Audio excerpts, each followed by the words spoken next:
Hi guys, I'm back to do another pick a card reading.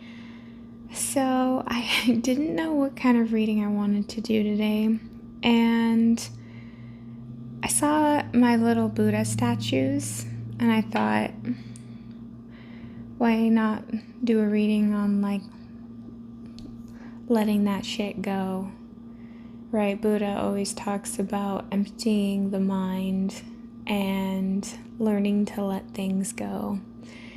And in every single season, there's always times when you have to let something go in order to gain something new. And sometimes that's even letting things go that you've never experienced before. So there's always different give and takes. And it's kind of the same concept, like you can't carry more if you're holding on to too many things. You have to let things go.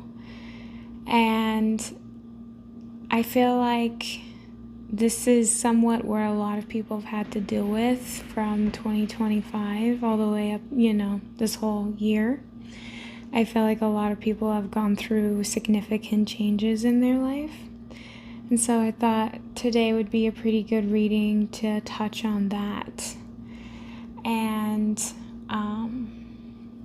so yeah, I'm gonna use some incense here.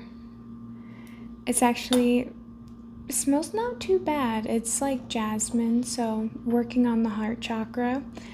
This is actually it's a little dirty, but this is my incense holder, you guys. I freaking love it. I have a lot of incense holders, but this is like my all-time favorite.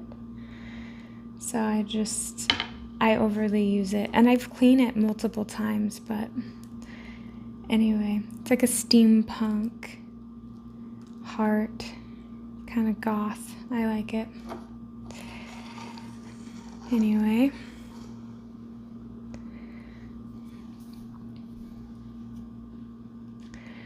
So yeah, we're gonna do 3 piles, and I don't really know what to expect on the readings, but I can be very blunt, forewarning. But you guys have 3 to choose. If you feel drawn to do more than one, feel free to. If you want to just listen to them all, feel free to. But whichever one calls to you the most would be the one that I would jump on. So we have pile number 1, pile number 2, and pile number 3.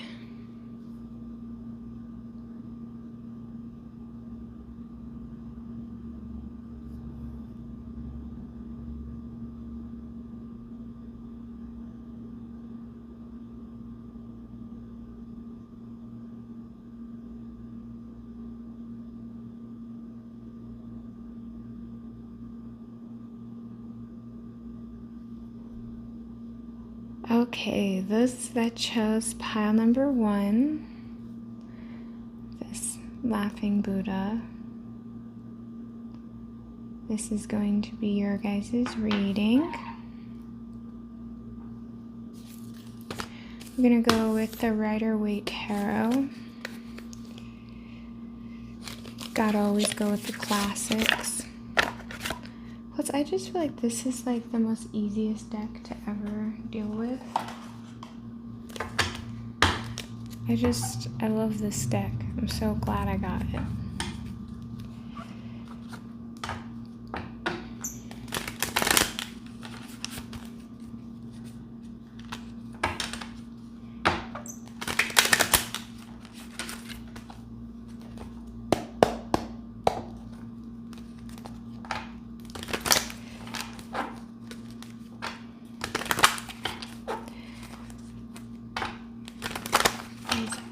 Number 1.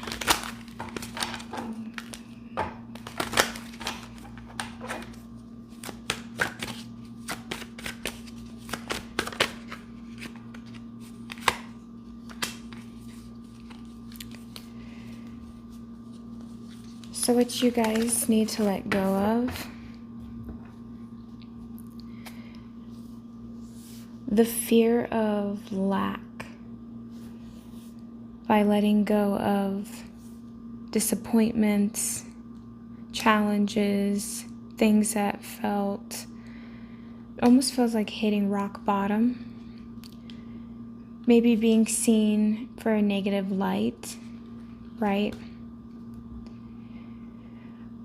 So for someone, I can get a feeling that, let's say, you could have been painted as the bad guy in a situation when it wasn't necessarily black and white. And so because of that, you got judged harshly for something that, yes, you may have participated in, but it was not as bad as it seems. It feels kind of more like a masculine energy. Again, there's no real such thing as gender in tarot, just energy. So, and also, guys, when I do my readings, I'm just a person, right, who's living their life every day. I'm not perfect. I have my own flaws, right? So it's also one of these things where it is a general reading.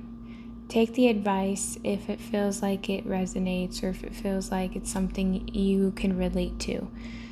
But at the same time, at the end of the day, it's up to you to decide your own fate and decide what it is that you do, right?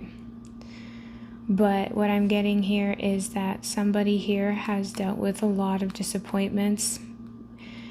There feels like there was a black and white judgment call when it came to a situation. And so now this individual, whoever it was, which feels like you guys, just could be putting your head down working, because at this point, the situation, there's no winning in the situation. And not only that, but the foundation isn't stable. So you feel very abandoned or rejected in a way. So there is still kind of a sense of hope, but it ultimately comes to feeling like there's nothing you can do in a situation besides just keep working. But it's like it's a black hole, there's never enough. So you're constantly working on the situation.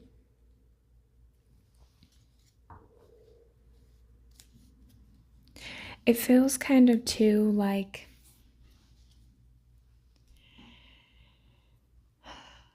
you'll kind of feel lonely and isolated.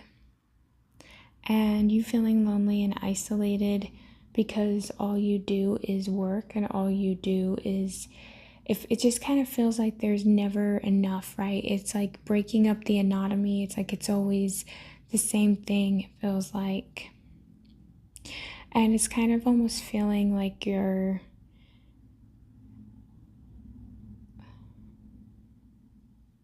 like there is a sense of lack, right? You're lacking something. And even if it's not something in the physical, there's something that you are lacking, whether that's spiritually, whether that's emotionally, whether that's physically, right?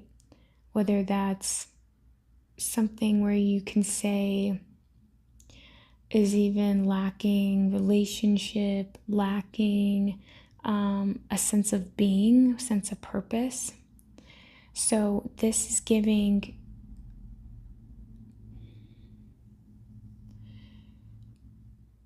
like a sense of struggle and a lot of frustration, because it feels like, Pentacles, earth is the slowest element by nature. I mean, landslides are really scary and things can happen. Mudslides are quick, right? But typically speaking, it's hard to move a boulder, or it's hard depending on just nature itself. So when you think of pentacles, we think of things in the physical. You can change your emotion just like in a snap of a finger, same with your thought, and you can be able to become something completely different, right? But usually it takes a minute for the physical world to catch up, or to have you taking the action to move out of it, right? having a thought, having an emotion, and then moving towards that thing or towards that goal. So there is a loss of direction. There is a loss of not knowing oneself, right? There is a lot of self-doubt that I am getting from this pile. And this self-doubt comes from your ability to create. Because either you're not consistent with something, or there's a fear of what if this doesn't work out, because past patterns have proven that me putting effort in still makes it not work itself out. So there's a constant state of remembrance of things that didn't work out. And so now you have this fear of moving forward, or you have this fear of putting yourself out there again, or a fear of disbelief that something could come of this.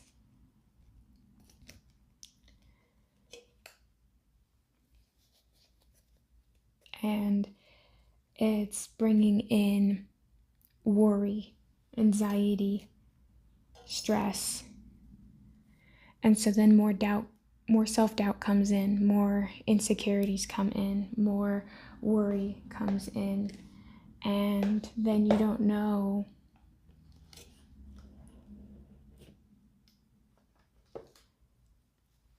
how you really feel in the situation.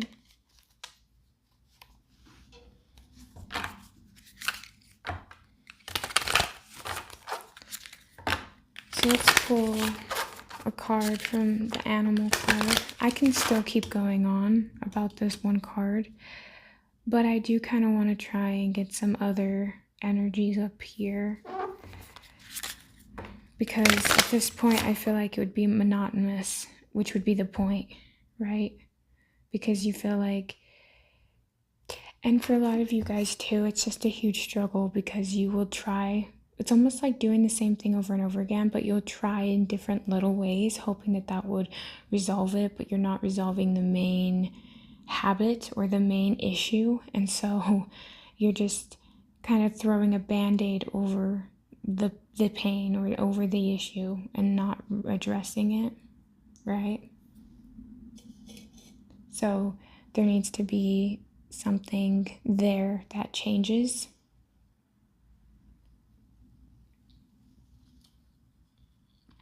It's also the way you look at your relationships, the way you look at material wealth.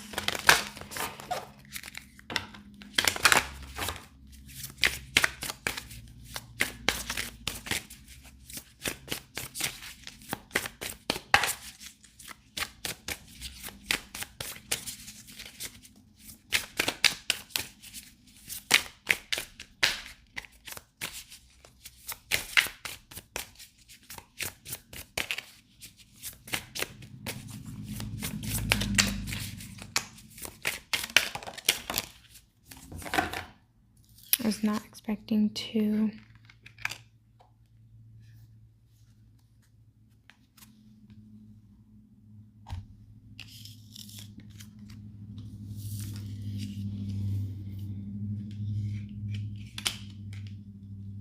I find it interesting that they were both in the reverse here. To have the tarantula and then to have the crow.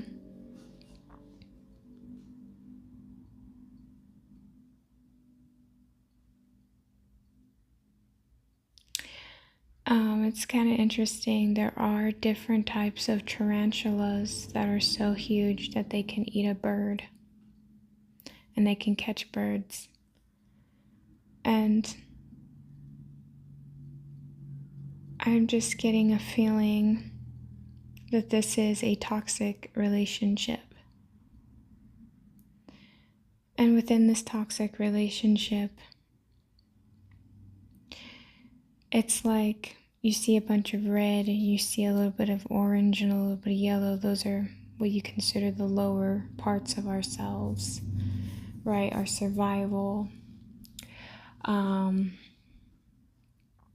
ability to think in a logical way, right? Trusting our gut instincts. There are different things that it's like our five senses.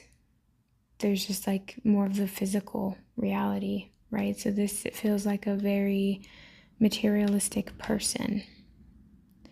Now, a crow has a lot of different significant meanings. And especially when it comes to spirituality, crows signify lots and lots of wisdom and lots of insight. And what's so interesting is that this crow is surrounded by dark and light, but it's holding something in its talons. And it seems like it's something that has more vibrancy, right? Where there's a lot more going on, while this person is more grounded and rooted in the physical. It feels like this person has a lot of love to give, has thoughts of the future in different ways that are inventive and higher thinking, but also has a form of power and creativity.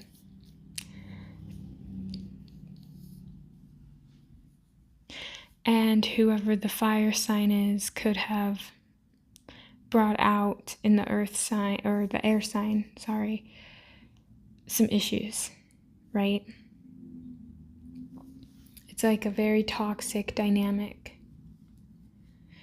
And the crow felt like they had to shrink themselves in order to fit into this tarantula's world, right? And there's something kind of scary about that other person. Like, they're very prickly, they're very ready to attack, very defensive, and could even be kind of hot-headed, right? So dealing with this person, there's some irrationality that comes with the tarantula. And I feel like they get threatened very easily, right? Like, naturally speaking. And a lot of animals, they show their sign of defensiveness, and this person is always defensive. This person takes everything very personal. This individual is very erratic and is very unstable, could always be asking for money, could always be trying to take. And the crow has aspirations, has wants, has needs, has a vision, but doesn't know how to quite get there. And this connection with this tarantula is kind of pulling the crow down. And it's almost like now they are two separate people living two separate lives, but the tarantula is still trying to connect. It's like trying to get their web and keep the bird from flying, or keep it from being able to move forward. And so that makes it very difficult, because now it's like there could be ties involved, whether that's having children, divorcing, assets, or business partnerships, or it doesn't have to just be love and romance, right? It could be business partners. There is something here, though, that really pulls on the crow, and it's not beneficial. It's draining them. It's making them angry, or it's making them not be themselves, right? There's a crankiness to this energy, because it feels like you're getting pulled in a direction that is very unfair. That's not your responsibility anymore, or isn't your responsibility to begin with. It's like this person's expecting certain things that you just don't have to give, that you don't have to deal with, that you don't need to be a part of.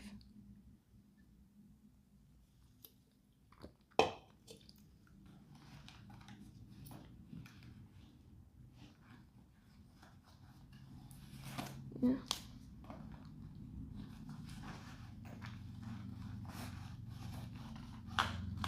had a meeting.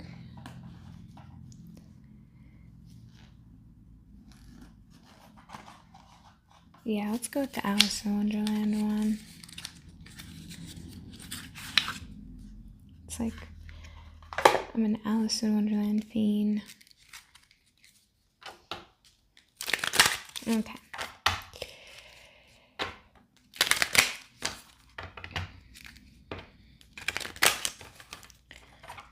So let's just get a little bit more on the tarantula here.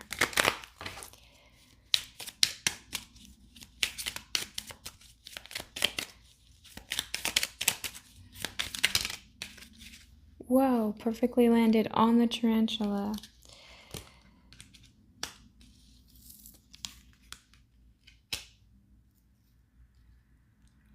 Okay.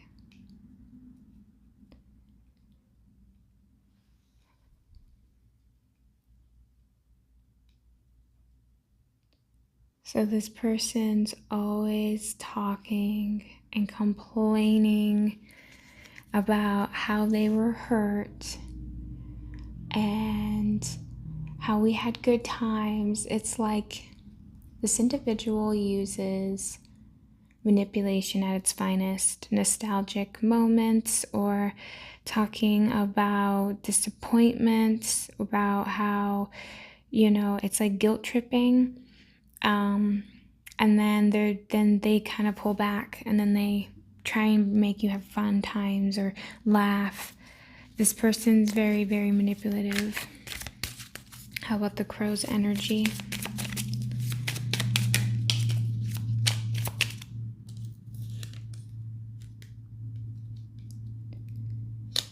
In the reverse.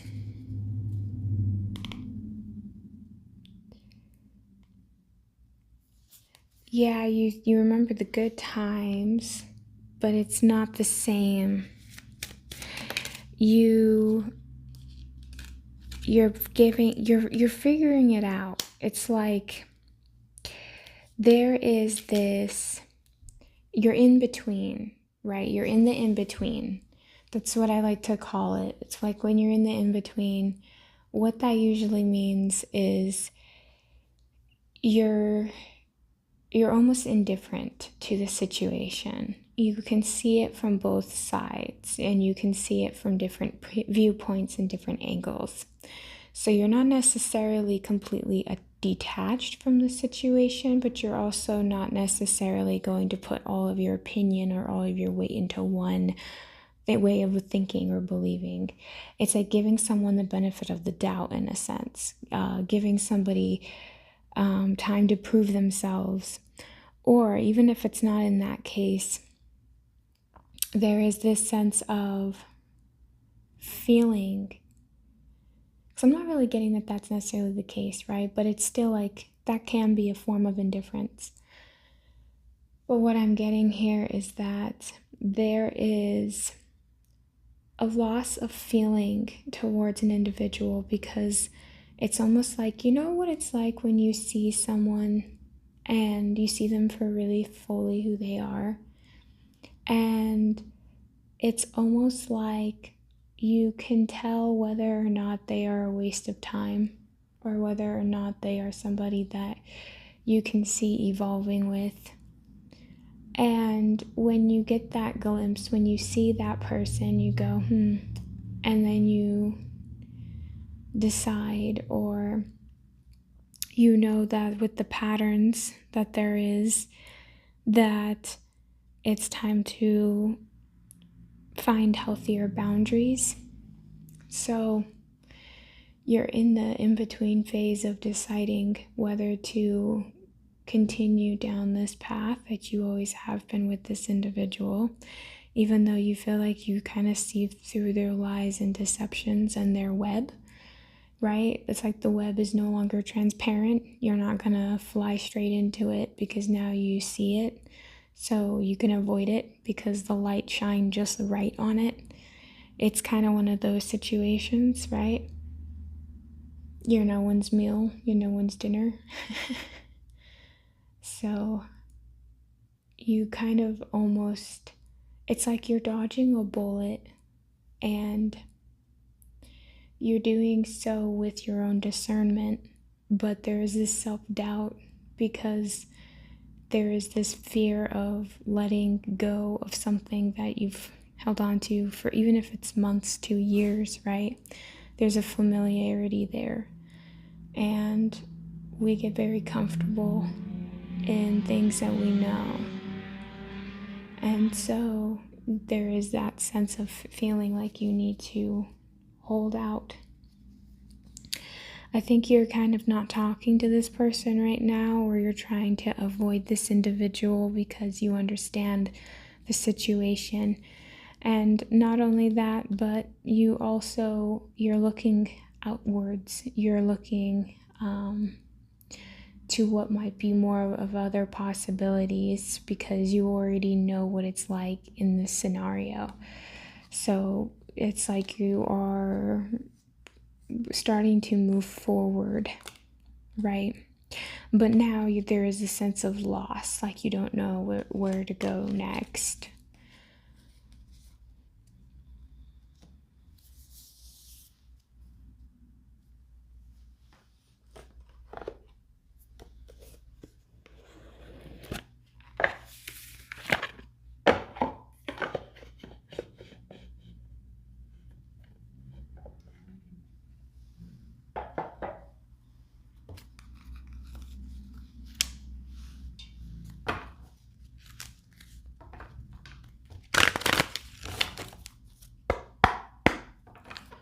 What chakra, what focal point does my pile number 1 need to work on?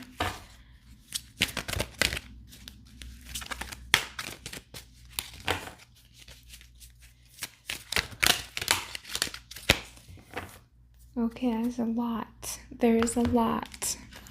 I feel like you guys are also juggling a lot, right? Like, this connection's leading to a lot of things. I almost don't want to take it because there's so many, but I feel like that is the right amount. Things you need to work on. Working on pleasure, right? Are you overindulging in things that you know is not good for you, right? Are you nourishing yourself? Are you taking care of yourself? Are you doing things that bring you joy? Or are you doing things that deplete it, right? Figuring things out that make you find more enjoyment in life again, but finding it on your own terms. Home, right? Focusing on your home, focusing on safety, nurturing yourself, making sure that the environment around you is healthy, the environment around you is peaceful. Oh wow, there's a lot more than I realized. Sacral. So this is all about your emotional side. For those of you that are not aware of chakras, even in Chinese medicine, they talk about there's actually more than just 12 energy sources in Chinese medicine, and even in Hindu or Eastern medicines, and just in different types of spirituality practices, they believe that there are different energy points in the body, and they would call them and label them. And this one is the navel, which is the belly button. That's where that resides, and it signifies the color orange. And you can look up those things. Those of you that already know this, you already know it. But I just felt like I needed to give a slight brief summary there, just because I felt like it's something that needed to be expressed. But do your own research on this, because I feel like this is what is a huge blockage for you. It's like, why do you draw yourself to toxic relationships? Why do you draw yourself to things that are not always the best for you? Why are you stopping yourself from creating, right? The sacral chakra is all about creation. We also have here self-expression. So are you actually being open and honest with yourself and others? Are you actually expressing in your own individuality, right? And And then your inner child, playfulness, lightheartedness, innocence, and wonder. It's like, are you nurturing and nourishing your inner child, so to speak? Because even though as adults, we still have that little kid inside of us, and a lot of people are really good at silencing it, but that brings about conflict inside your own self. And so having that as an issue moving forward, a lot of the times people don't really have the ability to be playful, to not take life so seriously, right? They lose that innocence in themselves. So as I also just look over at the clock, I see 11:11. And then at the bottom, we also have physical health. So at this point, it's like, are you nurturing yourself? Are you actually eating things that are going to be good for you? So these are the things that you should be working on, focusing on, and this is going to help change your life drastically. So let's pull some positive things to end the reading here, because I've been talking for way too long, and I always do these. I swear, every time I do readings, they always end up being like 30 plus on minutes. I feel like it's really hard for me to make short videos, but it's because I like to get into it. But anyway, so let's pull some actual messages. Moving forward, we lose things, but as we lose things, we also gain things. So what is it that you can be possibly gaining in this situation?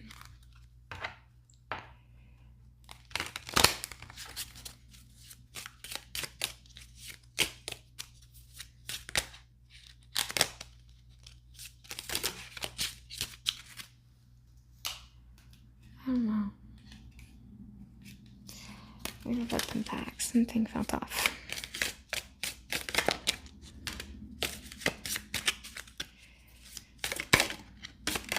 Okay.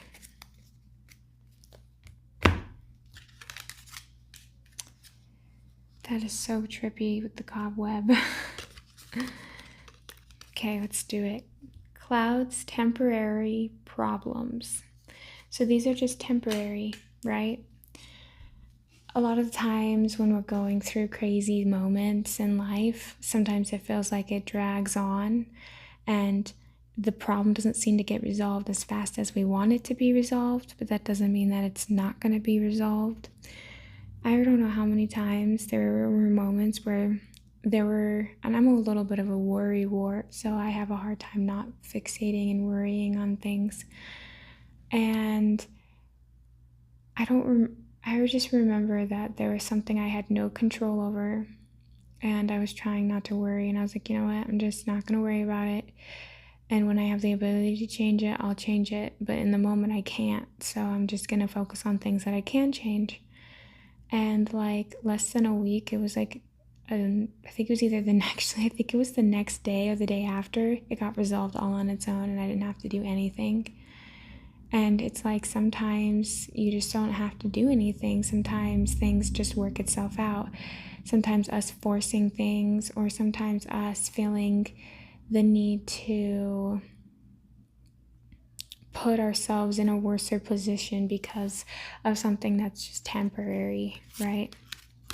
We have here mountains, major challenges to overcome. And that was something that you felt like you had to go through. And it made life very difficult and very hard. And so it's hard when you've been going through a path, right? It takes a while to get to the top of the mountain. So that would indicate that you actually took a journey, right? You took like a hike to get up to the mountaintop. And sometimes it's once you get up to the mountaintop, like, yeah, you can enjoy the view, but it's easier to get down from that. But it's so hard to get to the top, right? So it's really saying that even though these are temporary problems, it may have felt like it wasn't. It may have felt like a very big challenge. And we have star, guaranteed success. So whatever this was for you, whatever you have to go through, whatever these challenges are, it's guaranteed you still having success, right? So again, it's needing to let go of this self-doubt and needing to rely so heavily on other people and instead trusting oneself, right? That smoke is getting in my face. Okay. So interesting because, I brought up the analogy with webs earlier because of the tarantula, but we have cobweb, protected from negative forces beyond your control. So see, it's one of those things. It's just like, hey, letting it be, letting it go, knowing that you're safe. And, there are times, like, I kid you not, where I accidentally turned the wrong direction, or I didn't get on this ramp to go all the way up until the interstate or something. And there's times when I think, if I would have been there, would I have gotten in a wreck? Like sometimes there are things that just happen and you either just forget or something happens. And it's like, maybe you don't know, maybe something is intervening. So you didn't have to deal with something that could have been way more drastic down the road, right? You just never know. And then we have dogs, getting together with friends. So being able to get out and actually hang out with different people, or just hanging out with people that care, is going to be really beneficial and something that I also see happening for you. So, and for some of you guys, you could be having dealings or relationship with a younger woman, and that's something that's underneath. So, getting to know people and having fun and putting yourself out there, that's something that I feel like would actually benefit you guys, pile number 1. But that is the reading that I have for you guys. Actually, before I go, I'm going to pull from my I have these little fortune cookie things.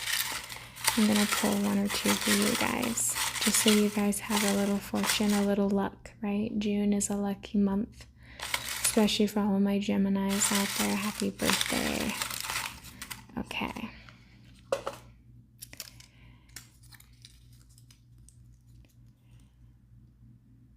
Counting your time is not so important as making your time count.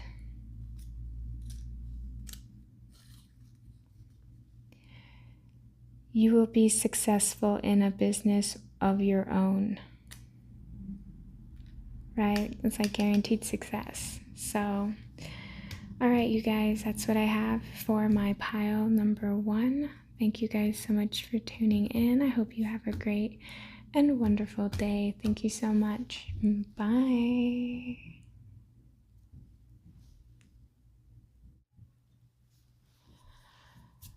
All right, pile number 2. If you guys chose this laughing Buddha, this is going to be your guys' reading.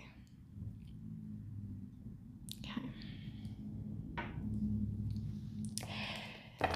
So, what do you guys need to let go of? I'm just going to pull up 1 card for the overall energy of what my pile number 2 needs to let go of. Ooh, this one is a little bit tough. And the 10 of Swords, again, this seems to be a running theme of underneath energy from even pile number 1. So pile number 2, what you need to learn to let go of is the concept of stability, the concept of family. Now, I'm not telling you to give up on the concept of having a family or the concept of your actual family itself, but there are some ways in which you view it that is very negative, right?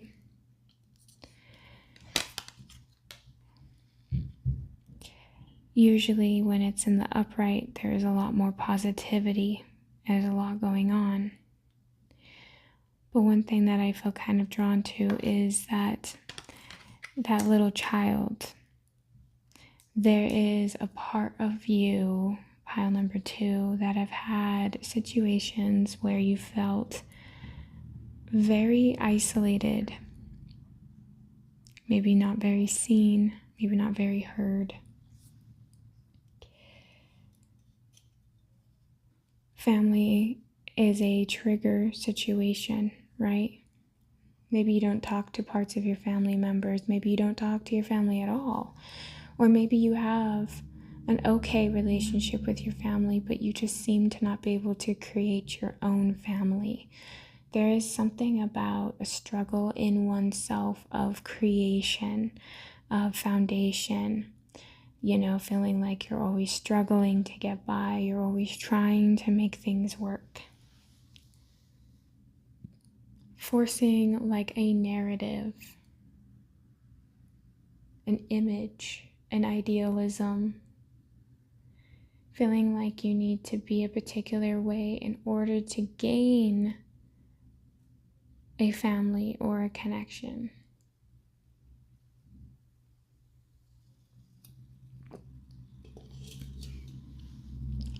What I'm getting that you have to let go of is an idea, a social construct. There is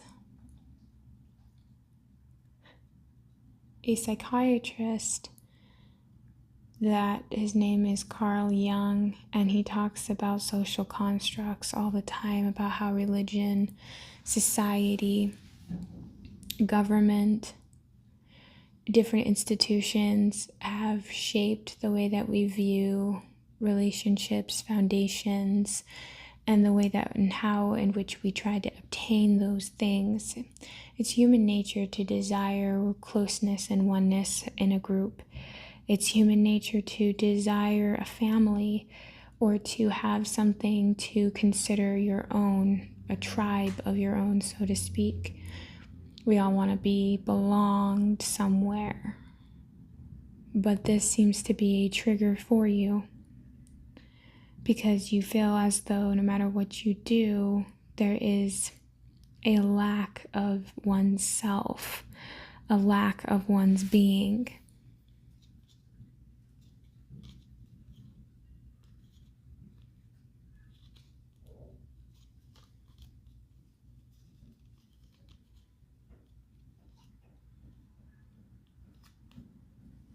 And so, because of that, there is a fear of trying. I can't help but point this out. So I had this urge to look at the bottom of the deck, and literally it's the exact same cards from the prior reading, the entire background story.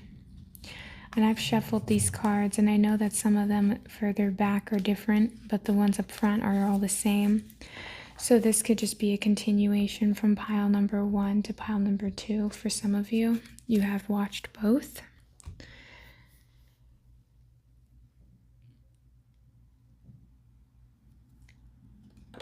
Feeling that you have to have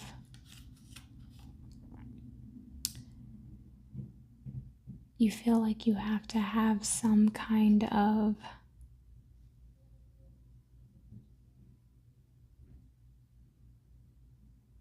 it's hard to explain. There is this have I ran out of time? There is a lack of commitment. There's a lack of consistency. There is a lack of something in your life that is fundamentally screwing you up, right? That's making you feel unstable. That's making you feel worried. It's making you feel anxious. It's making you feel like you don't know how to move past this. You don't know how to let it go. And so you're holding on to it and you're going over and over and over again in your mind. And it's a lot of stress and strain to yourself.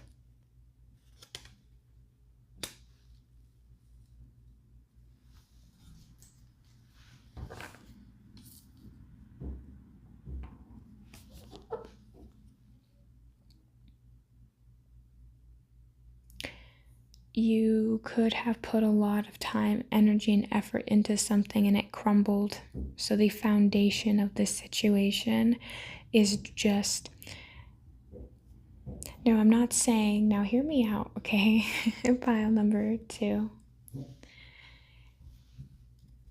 It's not that you don't necessarily care, right?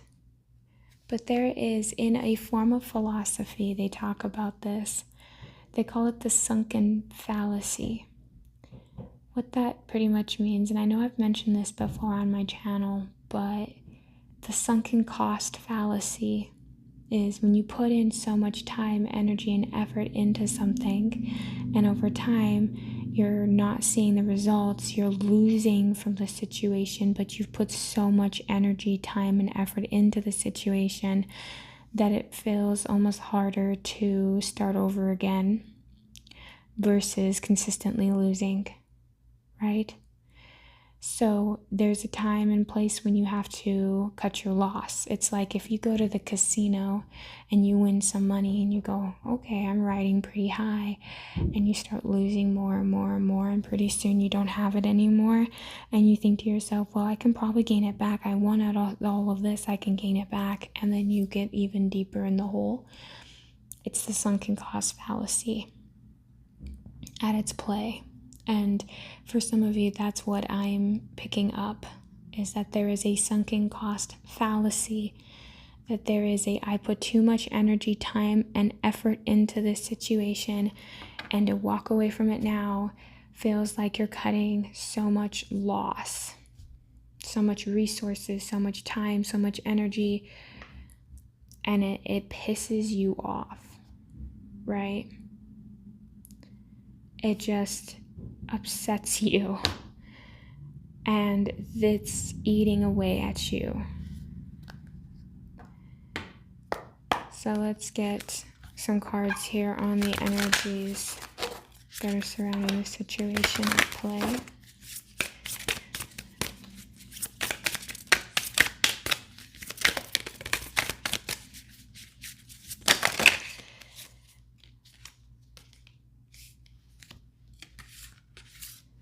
Oh, no way. Okay, we're doing this. So I'm going to put these cards back, but they did fall out. But these two caught my eye. Now in pile number 1, there is a crow in the reverse. And I was picking up pretty heavily that they were dealing with a toxic situation. Now this is something that is kind of interesting at its core as well. And I want to get into it here. So we have here scorpion, we have panther, we have whale, we have otter, and then I love how the bee is the only one in the upright. So I wanted to kind of briefly touch on this, and this is an energy that I'm seeing being played out, not necessarily the energy of what people are per se holding. So that's why I'm going to put it back into the deck. But the two mains that I'm seeing both vary in the dark, but kind of in that situation. There is somebody they do not show you all of their cards. This individual is very sneaky, but they're also not. It's like as if there is still being seen. It feels like this is kind of this energy here, and this is kind of this energy here. But this can be something that is beneficial, right? So this is kind of what I'm getting. The owl is in the bottom of the deck. What I'm getting from this is that there is wisdom to be had in this connection, and there's wisdom to be had in this situation. So this is the overall energy that I'm picking up. Whoever this crow is from the first pile, I'm really going to say I feel like it's really a continuation. Now, for all of you guys, this may not be always the case. Maybe only pile number 1 or maybe only pile number 2 is it for you. Whatever, right? But this is what I'm getting, is this crow is in this energy of the, not necessarily the woe is me, but has dealt with loss, who has dealt with trials and tribulation, who has dealt with toxicity, who has dealt with being backstabbed, who has dealt with all of these things, okay? And then you have this fox. Now, this fox is somebody who, unbeknownst to, with per se this crow, this fox has walked their own beaten path, who have experienced their own trauma. But the difference between the crow and the fox is that the crow is still in a form of loss and pessimism, while the fox could have per se, still could have that to some extent. But what I'm getting is this fox has dealt with their own sense of demons, have been able to pull back their own, it's like the fox has something to teach the crow, and the crow is learning by watching and observing the fox, but the fox is found a way to tame themselves, have found a way to work on themselves. And there's something about learning the concept of happiness. When I think of bees, I think of abundance, I think of happiness. And it's something about that being a focal point, right? It's like that's like the crow is observing something that the fox is doing. Now, we have two water creatures on this side of what I'm getting. So very, it's like two fire with the air and, with the earth, and then of course you got the air with the water. So I'm getting that this person here, the crow, is experiencing depths of crushing disappointment, anger, anxiety, feeling feisty, right? Otters are super cute. They are very adorable. But do you know otters will attack a human? And they're scary when they do. Like, don't F with an otter, man. Like, they look cute and lovable, but they can bite back. And so that's what I'm getting from this crow, right? It's kind of, but it's almost like this, again, there's something about these two connecting. It's showing one another a different side of life. And it's something to do with learning the mindset of happiness, right? And at the top, it's like maybe learning to not have to blend in, to always fit in. You don't have to always fit in to an environment to gain that.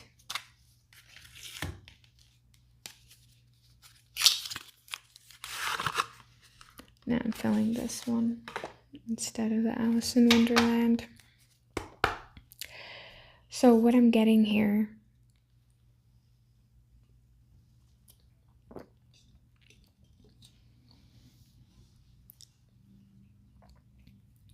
is that this fox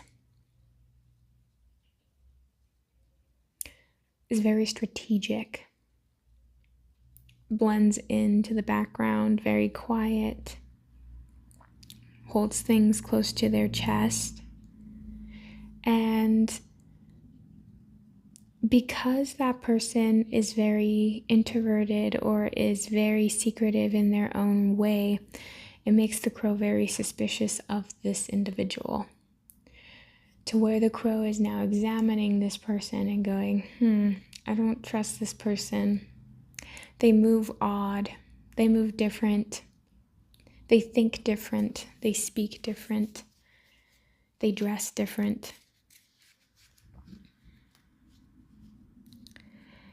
And it brings out this, can I trust this individual?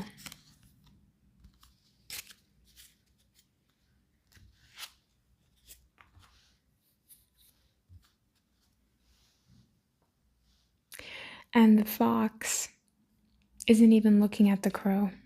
The fox is looking forward. And so this crow is examining this fox, but the fox is either just completely unaware of the situation. It's like the crow knows a lot more than what the crow is leading on. The crow has been watching this fox for some time.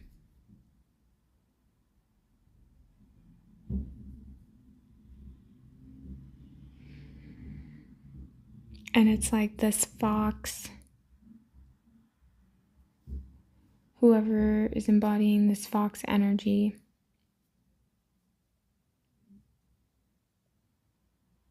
it's like does not give a F. This fox is really hard to get their attention because the fox is not even fixated in that direction. The fox is fixated somewhere else. This is interesting energy, so let's get some energy on the fox.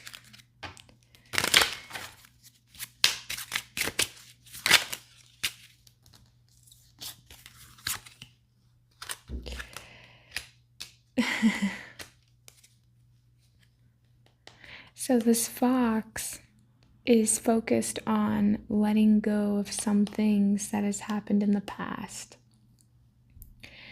I'm sensing that this person's in the process of letting everything go or moving forward, right, from it. But this fox is in a very loving, compassionate energy and is really fixated on oneself. So this fox is fixated on self-improvement, self-development, or could be fixated on themselves, their life, their priorities, what they are trying to accomplish in their life. And also letting go of things that do not serve them anymore, that they're emotionally attached to. So let's focus on the crow. What is the crow giving? What is the crow's energy?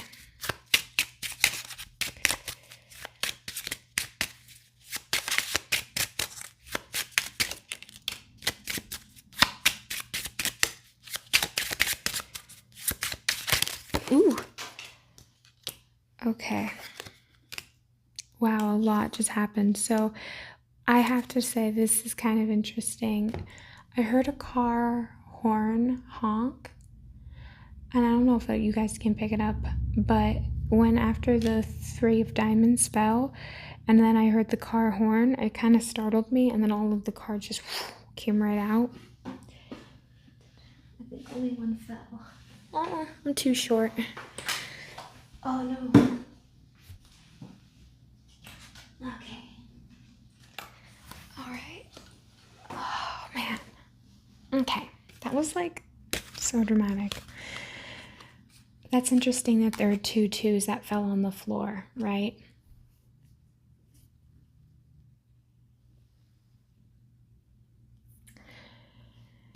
Okay.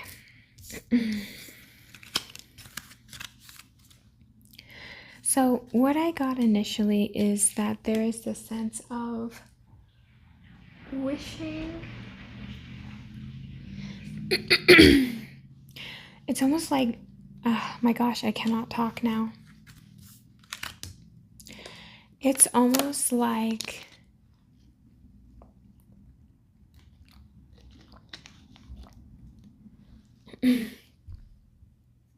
goodness gracious. Okay. It's almost like dealing with this individual. There is this, I want to hang out, right? Now, it's either you want to hang out with this individual or you want to work with this person, right? Or you're almost feeling a combativeness too. Because there is this sense of feeling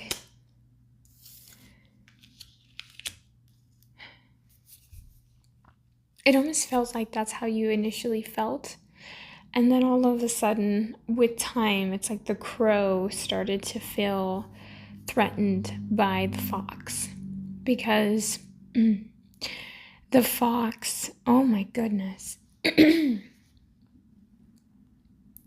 The fox is showing a side of themselves that makes the crow, right, feel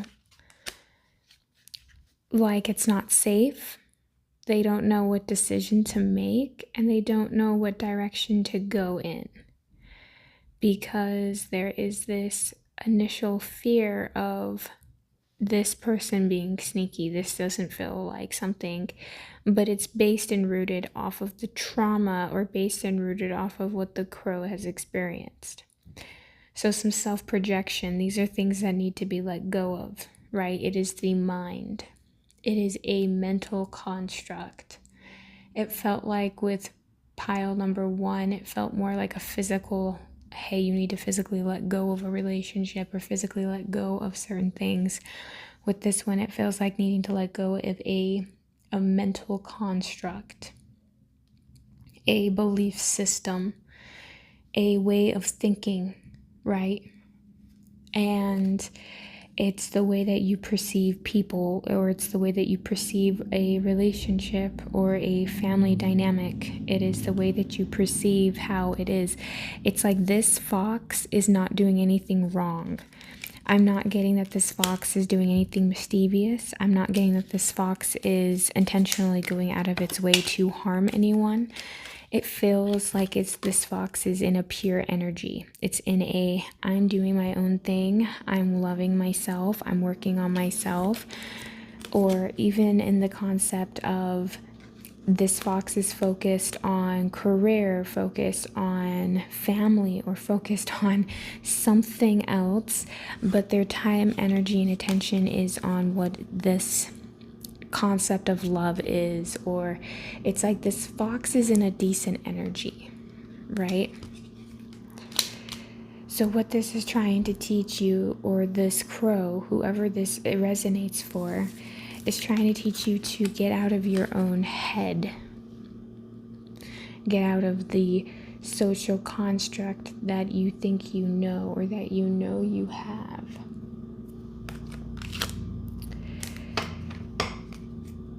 It seems as though, too, that there is a fear or worry of being alone, of never being able to expand past your own self, right? Maybe being afraid of never having a family, or being afraid of like it being too late, right? Some of you could be much older in age, or some people have different fears, right? Different beliefs, different constructs around what they deem they need for a good foundation.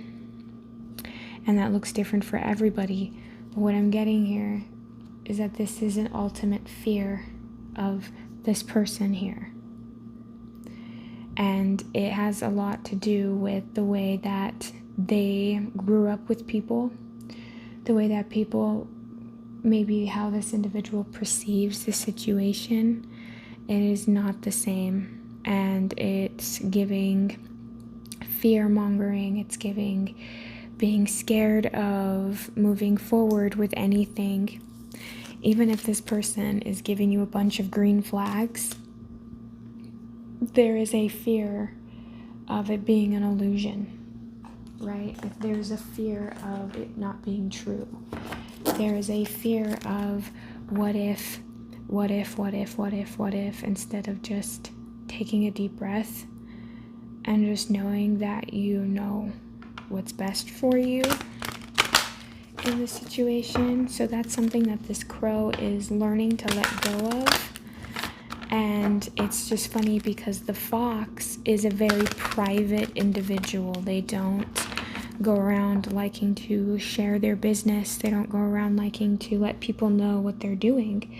And it's not because the fox is doing anything bad per se, but the fox likes to live a sense of freedom, likes to be doing their own thing. And so it's kind of funny because there is a back and forth kind of dynamic where the fox is oblivious to the situation and is living their life, doing their thing, while the crow is fixated on what this fox is doing and is judging them on false pretenses because the fox isn't even thinking in that line of thinking, right? It's like on two different wavelengths. All right, so what does my pile number 2 need to work on?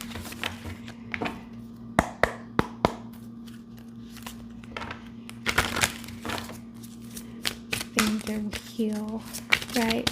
What can we work on in healing? Okay. Heart chakra and crown chakra. So we have both chakras. It's very interesting. And will, right? Expression, assertiveness, self-control, and direction. Knowing where you need to go, right? Where are we heading? What are we doing? So having it both being this, it's learning to connect with another person, right? It seems as though this fox is opened. They are emotionally available, or the fox itself is open to being a vessel. And the crow, it's like a safety, right? It's like a safe zone, but the crow is terrified because of past disappointments, past hurts, and feeling that. So the emotions that can close off your heart chakra typically is grief, disappointment, and bitterness. Those things can kill you so quickly on your heart chakra. It can close you off. And with your crown, you need your crown in order to be able to receive downloads, to receive messages. You know, epiphanies is a lot of people call it. Like, have you guys ever gotten in a car and just would drive, and all of a sudden you would just zone out, or you would get into a deep contemplation and thought, and all of a sudden ideas come to you? That is you opening and accessing that crown and allowing you to gain messages and insights. And so for a lot of people, when they see that, that is something that they're able to actually work through. And for a lot of you guys, these are the things that needs to be let go of, right? Letting go. And it's funny because the crown chakra, when they bring up how to work on releasing that, it is actually letting go. Just letting go of all things that is considered an attachment. So letting go of anything that is considered earthly to reach the highest form of enlightenment. And it doesn't mean that you can't be doesn't mean you can't be in the world, it just means that you can't be of the world. So finding ways to not identify or attach yourself to physical things. So your name, it's like who you are doesn't define you by material objects or a status or different things that, and it's nothing wrong with having those things. You know, it's not saying that you have to completely reject that as a notion. I'm seeing 10:10 on the clock. But it's basically saying that you need to find a way to let go of feeling that you have to have that in order to be valuable, in order to prove your worth. You are worthy whether you are a bum on the street or in a mansion, right? So it's finding ways to let that go. And then of course with will, you know, if there is a will, there is a way. So finding a willpower to move forward even when you may feel difficult, even when you feel like there is no water in sight, right? There is nothing for you. If you feel like you're just on a long journey and it's like figuring out a way to get to where you need to go. It's really difficult, especially when everything looks the same, right? When you're just going through life, going through the motion, not knowing where you're going next or not knowing what's going to happen next is a very terrifying thought, but it's also something that sometimes we have to go through in life, and it's to know that, it's kind of funny because I feel like everybody always ends up making it out okay, typically speaking, but it's still scary. It's like when you get in a roller coaster, like 9 times out of 10 you're safe, and when you go through it, it's like you get that butterfly or that gut drops and you're really scared going through the roller coaster. But at the end, it was actually really fun and exciting.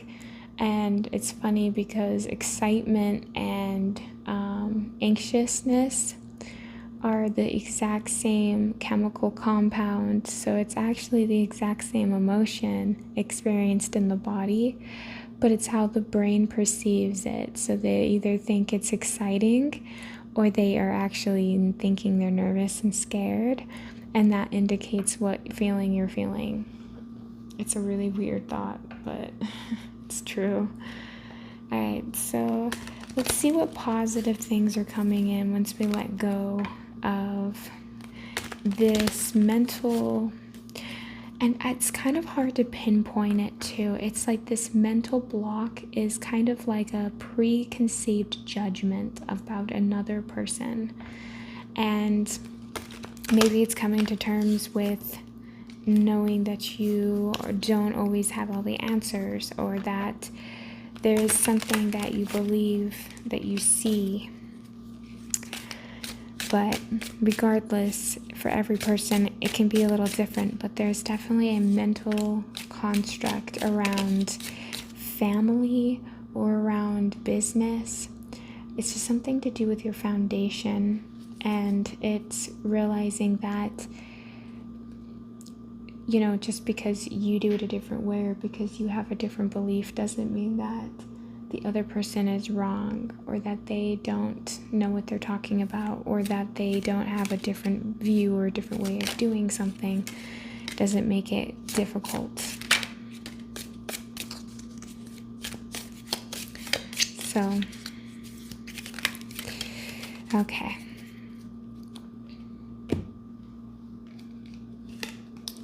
So we have here kangaroo, unsettled times, need to plan ahead. Okay, so this is something that could be potentially causing some issues. Gavel, involvement with the law. So the crow, or even the fox, but I'm really getting the crow, could be dealing with something legal, right?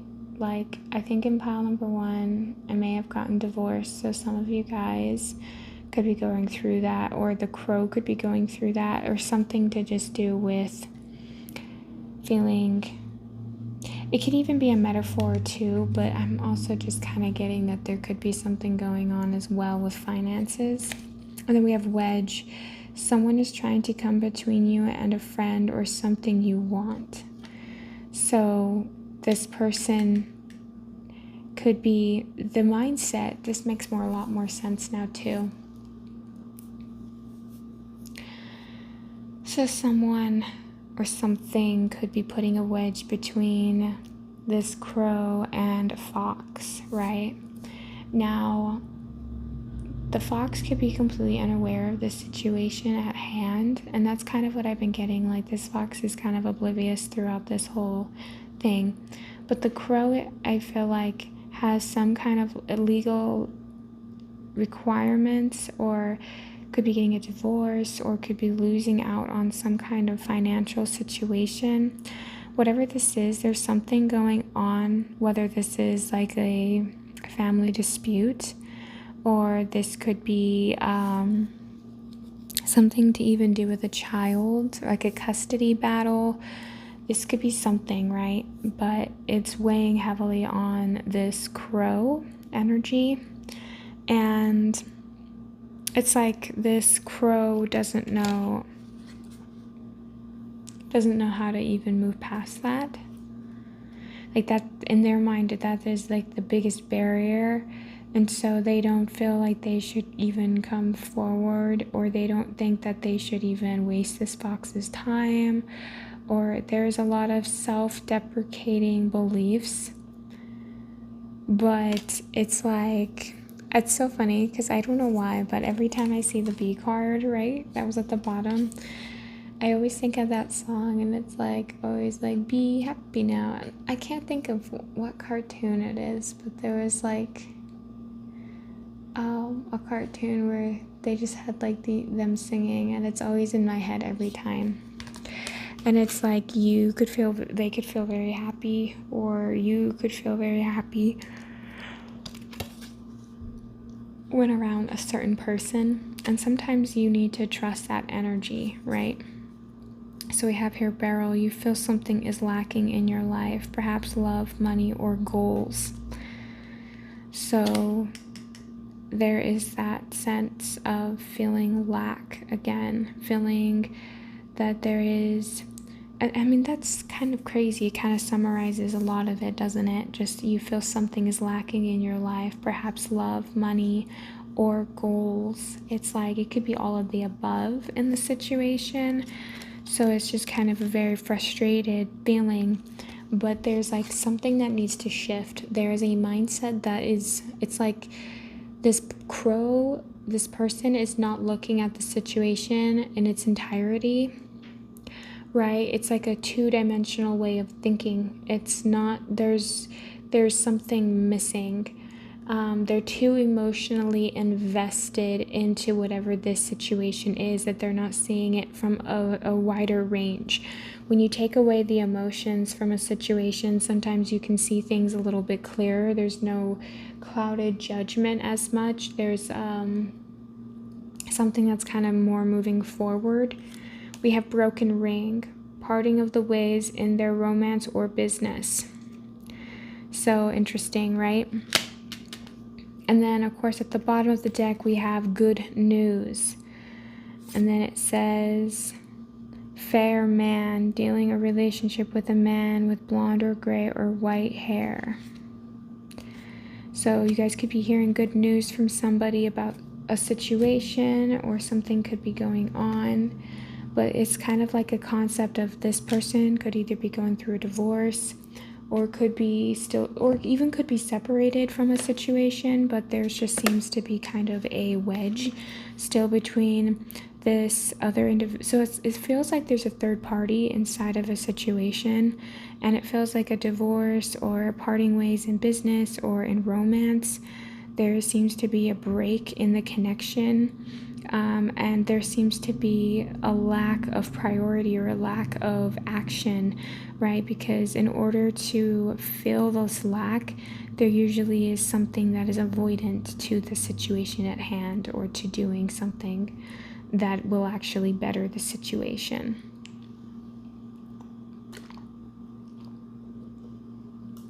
So I feel like that is kind of the overall energy. Once this individual can actually break out of that thinking patterns and see things from a different angle or a different perspective, things will start actually working itself out. There is a boundary that needs to be drawn, and there is a certain mental barrier, right? So there's boundaries in different ways.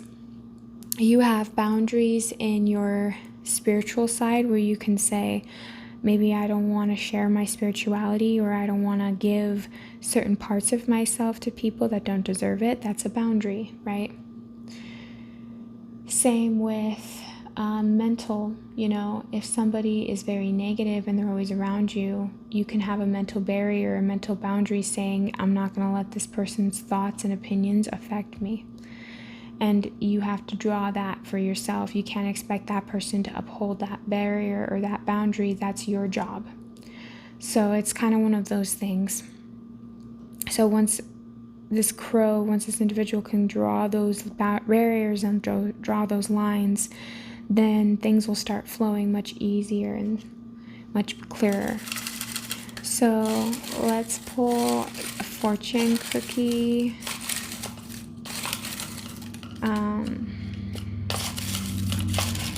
Just something to end the reading, right? Something positive, something that has some luck to it. Ooh, darn, that's a lot. But you know what? Maybe that's okay. Maybe that's what is required for this reading. So let's pull these 5. You will receive an unexpected gift from an acquaintance. You are heading in the right direction. You are extremely generous and always thinking of others. Hold tight to your dreams. Advice given to you will be well worth the following. Alright, you guys, so that's what I have for my pile number 2. I hope that this helps you guys. I hope that this resonates for you. And I wish you guys a great, wonderful day. Thank you so much. Bye. Alright, 1 second, pile number 3. I'm going to go grab another incense.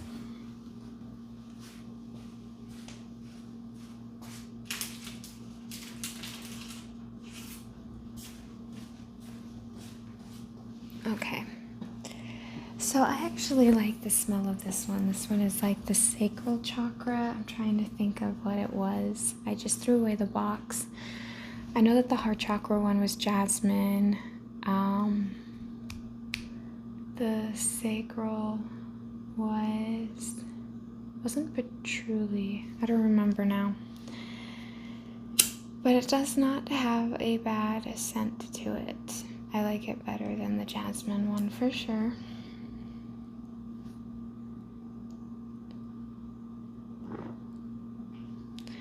But I figured we need to cleanse and get rid of that energy from pile number 1 and 2. I would hate, and I guess it's not a bad thing if there was a continuation, but it's nice to change up the energy a little bit. But if you guys picked this smiling, laughing Buddha, this is going to be your guys' reading for what you need to let go.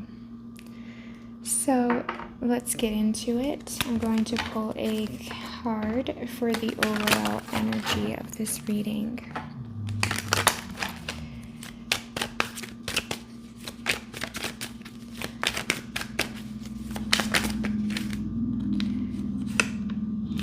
Okay.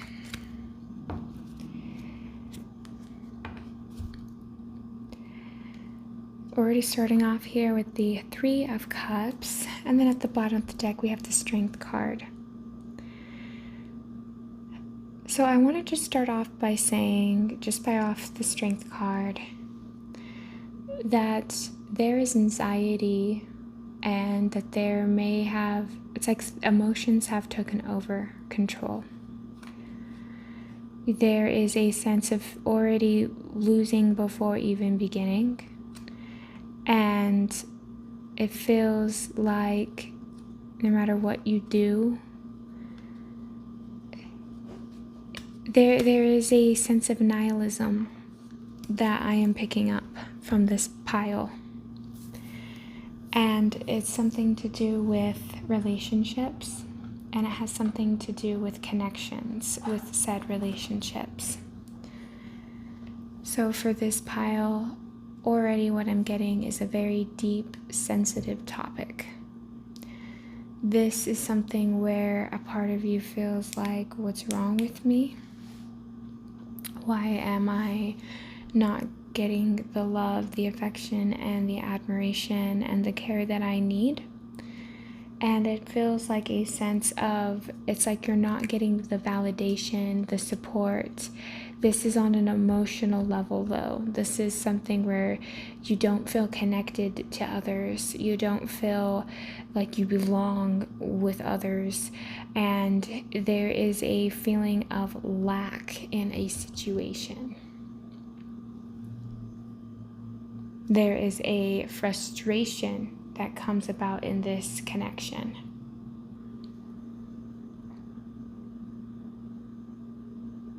So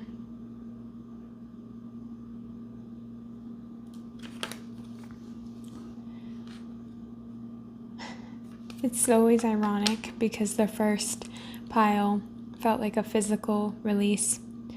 The second pile felt like a mental reset. And this pile feels like an emotional drain that you have to emotionally cleanse yourself. You've been around a lot of negative people. You've been around a lot of people who take from you. And it has emotionally depleted this pile. You know what it's like when you're in a room full of people and you know that they're there for self-serving reasons, and you feel like that's every connection you get into, that's every relationship you're around, is that they just want to take from you, and it just leaves you emotionally drained and depleted. And you feel this lack of energy and motivation. You feel a lack of purpose. And it almost makes you want to just kind of go inward and not even go out into the world, not even deal with people. This feels like a pile that it's like there is this tug of war. You want to connect with others, but at the same time, you want to withdraw because your past experiences have led you to believe that that is what is going to continuously happen.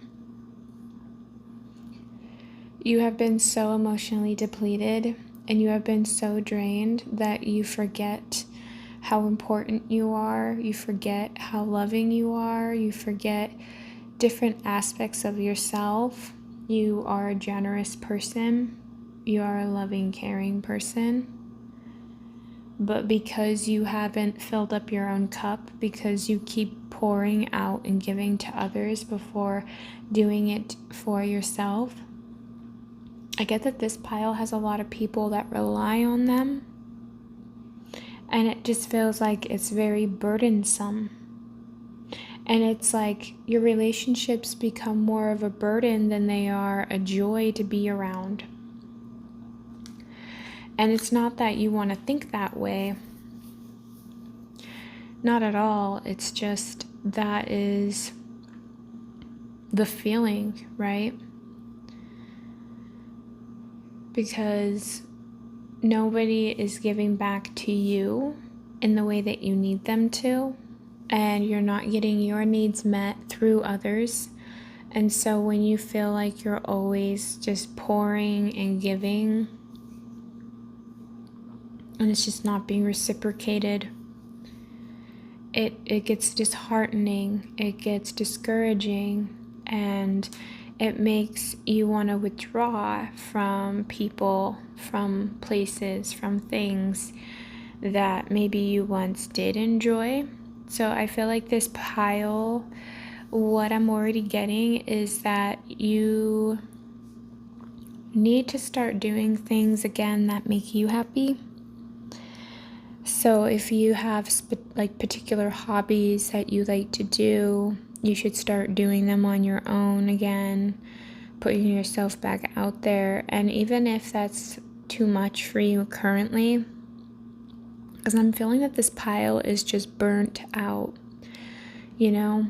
It's like, this feels like a pile that needs to cry. It needs to take a day out by themselves and just cry it out, or just, I don't even know how to describe it. You just need to take a self-care day, a day where you only focus on yourself and maybe even turn off your phone, or just unplug from people and just fill up your own cup again. Do something that brings you ultimate joy. It doesn't have to have a reason or a purpose besides just something that you enjoy doing. and going out and doing that for yourself. Because I feel like that's something that you guys really need to work on or really need to have.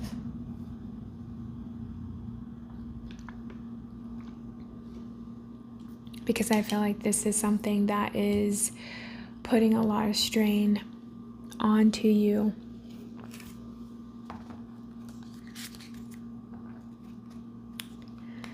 So let's get some overall energies here for my pile number 3. My nose is itchy. So you've been around a lot of people that could be talking about you behind your back. This is not for paranoia reasons. All right, if you know this or you have a gut feeling that that is happening, then it could be really potentially what is going on. This is not going to be for absolutely everybody. But I got that when my nose itches. I just feel like there's somebody talking, right? Or thinking about you.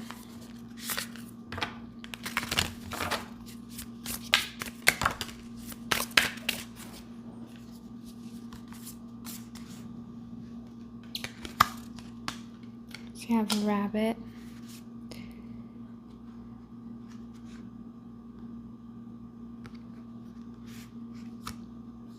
Part of me is really debating on keeping these, but I think it only makes sense, right? The 3 of Cups, there's 3 individuals.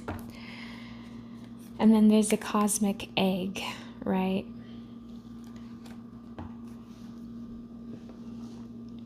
So this is very interesting.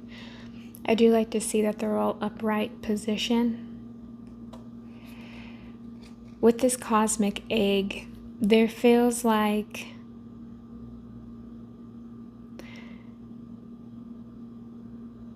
this cosmic egg is like there is a potential, pile number 3, there is always a potential to nurture a connection or a relationship or people in your life. It's like maybe things haven't worked out in the past for you, but that doesn't mean that it can't, right? You have the ability to move forward. You have the ability to break free from a situation. You have the ability to, it's like a snake sheds its skin, right? And it becomes something whole new being. But in that time, it's a vulnerable point in time for the snake. And so the snake doesn't like to shed its skin because it's vulnerable. And when you're in it's like incubating, right? It's like you're creating something. It takes sometimes time. And this feels like something that's kind of more an ethereal way, right? Metaphorically speaking, too. It's like you are going to be able to develop and nurture relationships, but it is going to require you to let go of something on an emotional level.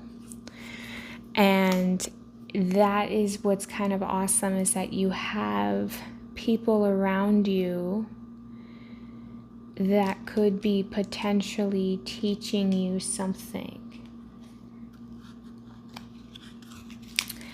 And so I want to break into it.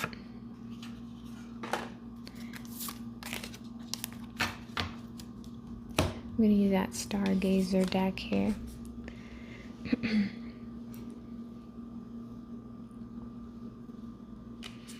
What's really weird is it's kind of hard to get a full rundown of these people.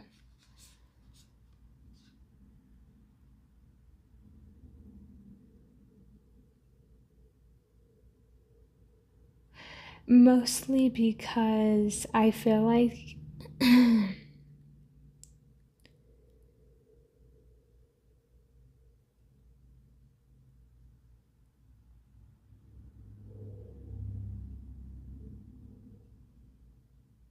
it almost feels like these people aren't even in your life yet.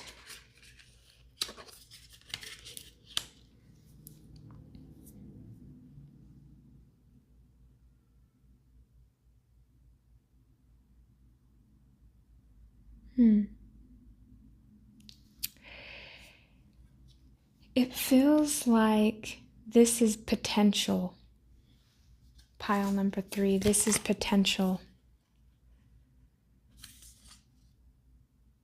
You have potential. You have ability. It's like you are bringing things into your awareness, but maybe, oh my goodness. Oh, that was really scary. I was like, but maybe you feel like it's so funny because it's like, let's say, for instance, pile number 3, you struggle with connections, you struggle with friendships, right? In particular. But what you don't see is that you have the ability to nurture certain particular friends. And this has the ability to become something much more greater down the line. But it is in how you perceive. There is something you have to grieve. It feels like grieving. It feels like an emotional release.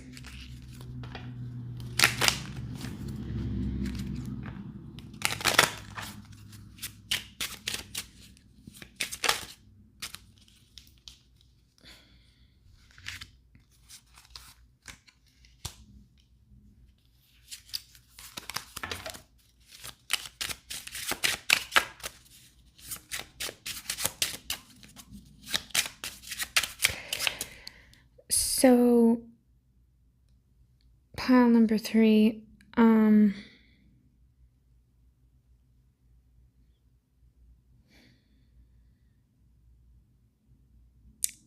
I just get the impression that there is a lot of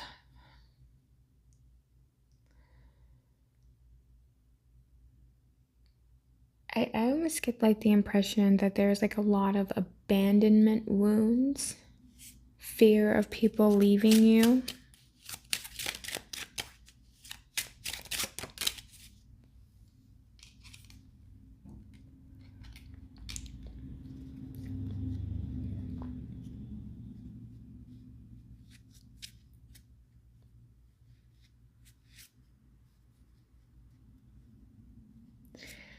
There is a fear that other people think that other people are better than you, so they leave you.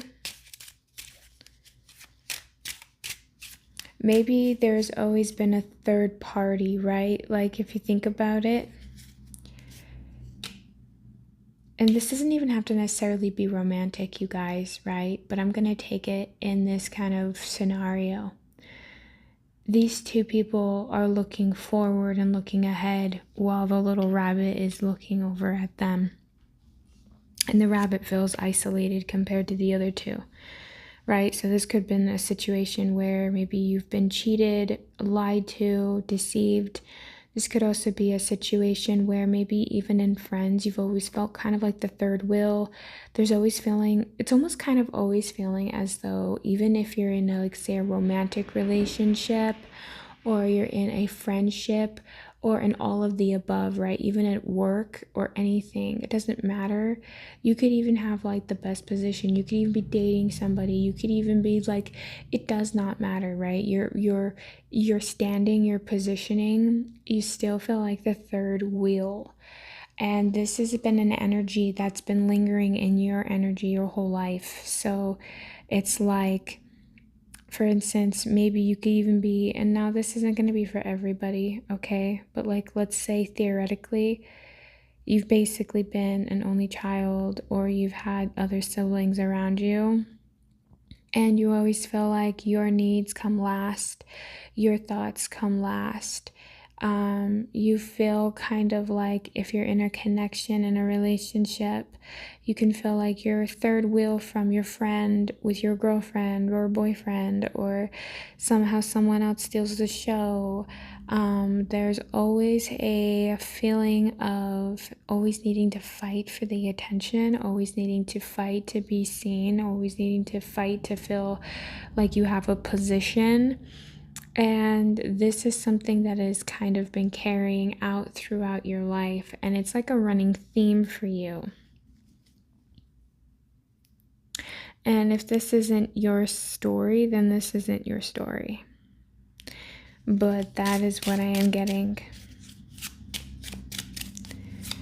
And so you're feeling, or again, this rabbit is feeling, because, this could be somebody you know too, right? It doesn't always have to be you. But whatever this rabbit is, they're feeling very isolated and feeling very alone. And 2 sixes, you got the 6 of cups and you got the 6 of spades, right? 6 of hearts, 6 of spades. It's like every time you look back in your past, there's always that same feeling. And it feels hard to move past it. It feels hard to ignore it. It's like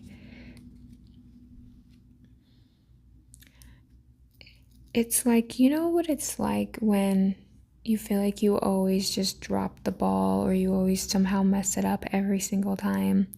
There's like a self-sabotaging feeling to this. There's always this feeling like you have to always be right, or there's something that is like a downfall for you. And it's something that once you can be able to cultivate that inside yourself, you're going to find that you have the ability to move mountains. You have the ability to change things. You have the ability to be able to move forward in anything that has been stopping you. And so it's kind of frustrating because there is this self-deprecating feeling, but it's warranted, but it's also time to move forward. And it sounds harsh when you say it because it's something that was really effed up, right? This is not something, pile number 3, that is light. It is a very sensitive topic, and it is something that is a hard one for you. So it's kind of trying to move forward without actually making it difficult for yourself. And you just might feel kind of trapped in this scenario or in this situation because why wouldn't you, right? It's like there's this emotional tie because it feels like this is something that is in every relationship, not just romantic, not just family. This feels like family, romance, friendships, work colleagues. Like it feels like it hits every angle of your life, and you feel like you're always the third wheel in everything.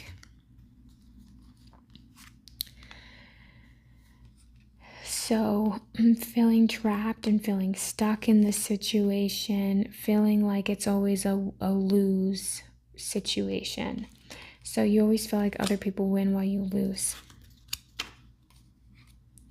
And that's made you, it's made you almost become unappreciative of opportunities and other people and other things that come into your life that mean you well. It makes it hard to trust those things. It also makes it hard to see those as even options when you're closed off emotionally because of the pain, the disappointment, the hurt, the frustration. And because of all of that, it makes it more difficult for you to feel connected to other people, to feel like you actually matter in other people's lives, to feel like you actually have a purpose and a place in society or in situations. You know, feeling kind of like you're never the chosen, you're never wanted, you're never cared for, you're never, you're never this, you're never that. It's like not being enough, right? And it's like that's the emotional tie, that's the emotional drawback, is just not feeling like you're enough. So let's see here, what is it that my pile number 3 can work on and heal through to help them get over and let go?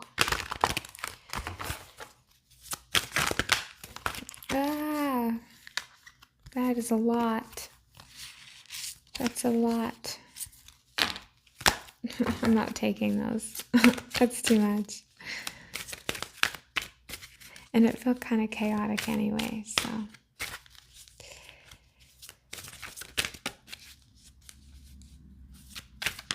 Oh man, guys, it is late and I still have a lot I want to do.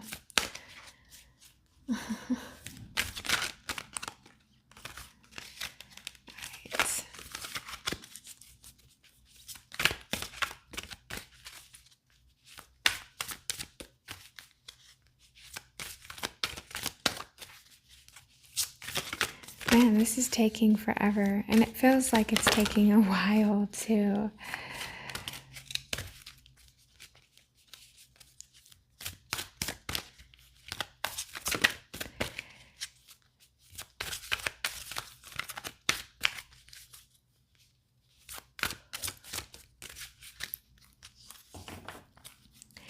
I feel like there's more that needs to come out, but it's stubborn. Okay, there we go. Okay.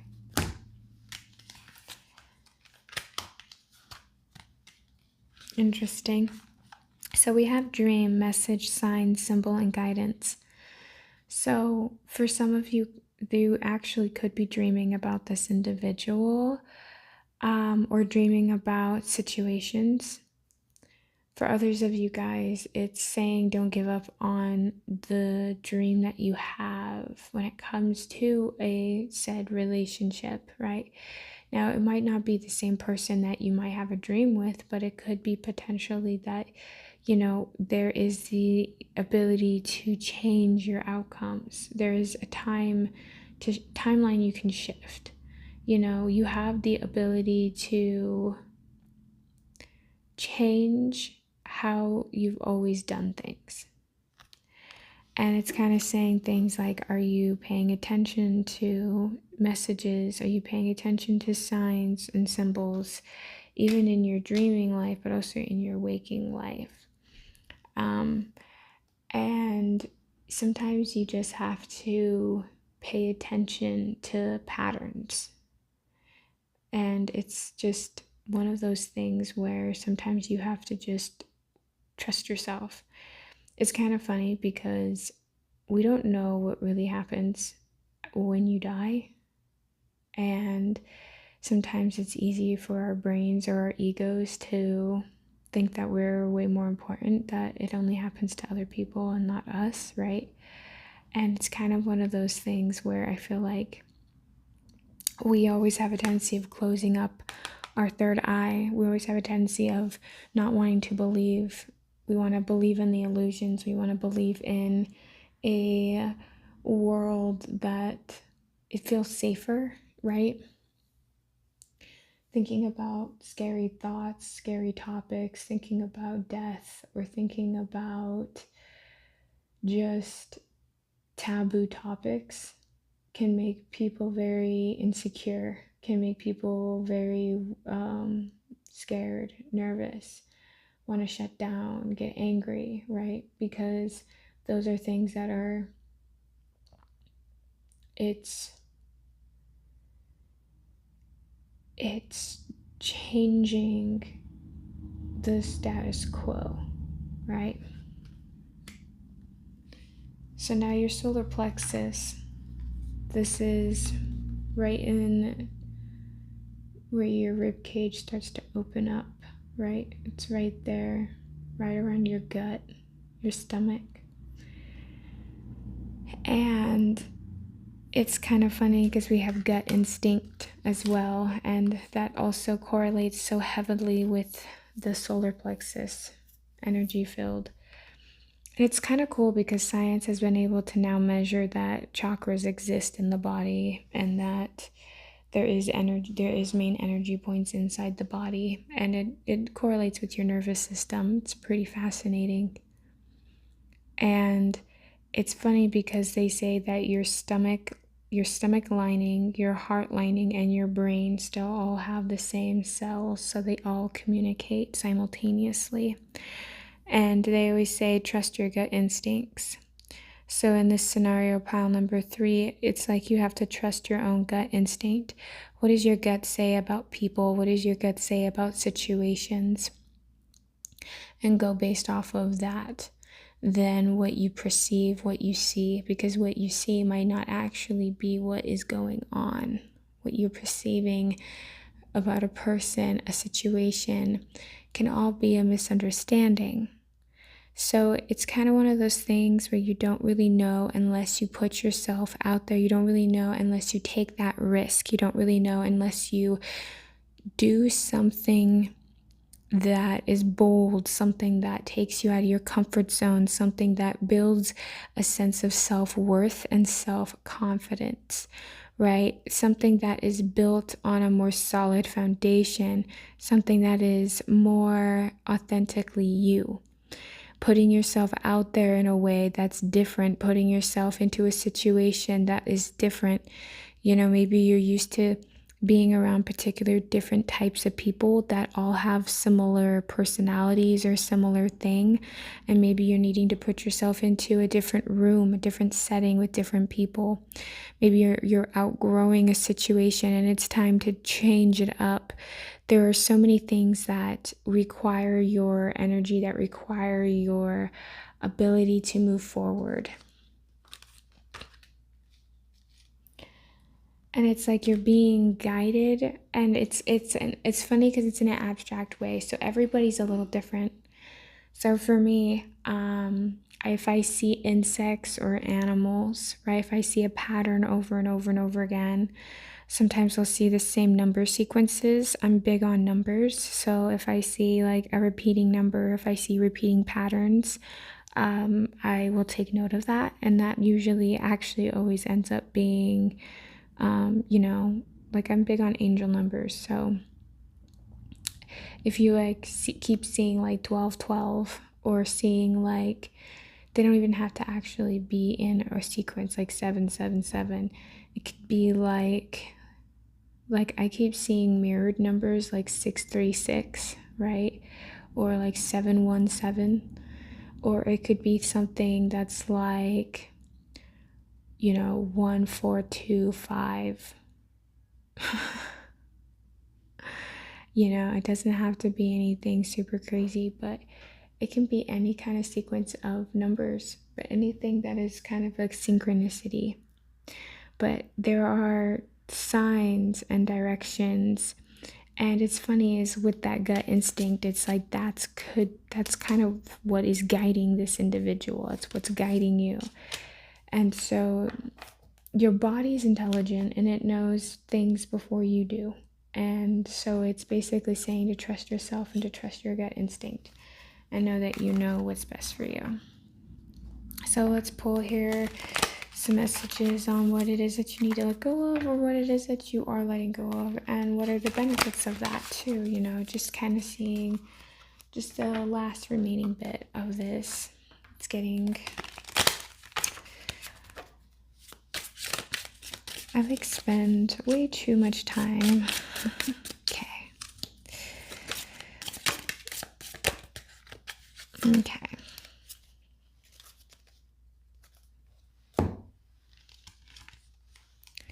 And in need of help, assistance, and guidance. It's okay to ask for help if you need help. And it's kind of funny is sometimes we know when things are good for us and we refuse the help anyway. Or sometimes when something is presented to us, it's easier just to turn it away than to actually accept it. And it's saying that it's okay to ask for help, and it's also okay to ask for guidance, because you have guidance here, in need of help, assistance, and guidance. Then we also have Seahorse, family matters. So there's something going on with family, something going on with connections in general. And we have Frying Pan, troubled occasions. Always feeling like there's always something in the fire, always something sizzling, causing issues all the time. You know, that there is a sense of frustration and there is a sense of worry. And we have Forest, muddled, unclear thinking. So there's something that's like not being able to see the forest amongst the trees, right? And then, you know, but underneath it all, when you can clear your mind, clear your thoughts, clear that emotional instability, you'll find the grasshopper, right? A situation in the balance that requires careful handling. Forces working against you. It's kind of how it feels. But then honor and respect will come to you once you put in that work, that dedication, and you can handle situations with care, right? So maybe pile number 3, one of the things that I'm really getting here is maybe it's okay to ask for help. Maybe it's okay to take it slow on situations. You don't need to always be rushing into situations. And sometimes it's better to fill out the vibe of the room. It's better to fill out the situation before maybe just instantly reacting, right?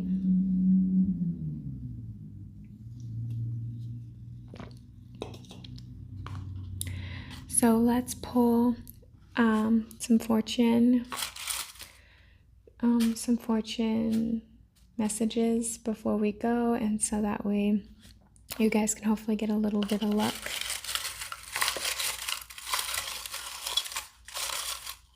Okay.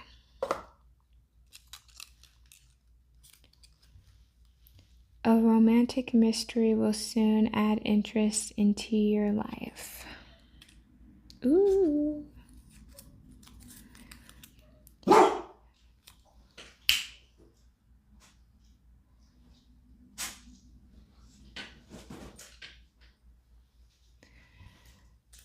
Your true friend will celebrate your success. I know, I'm sorry, buddy. There was another dog out there, huh? A cheerful heart makes its own song.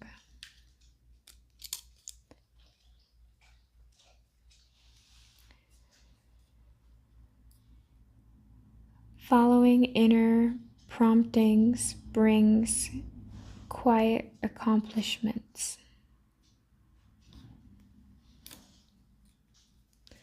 So that's what I have for my pile number 3s. I hope that this resonates for you guys, and I hope this helps you guys out in some form or fashion.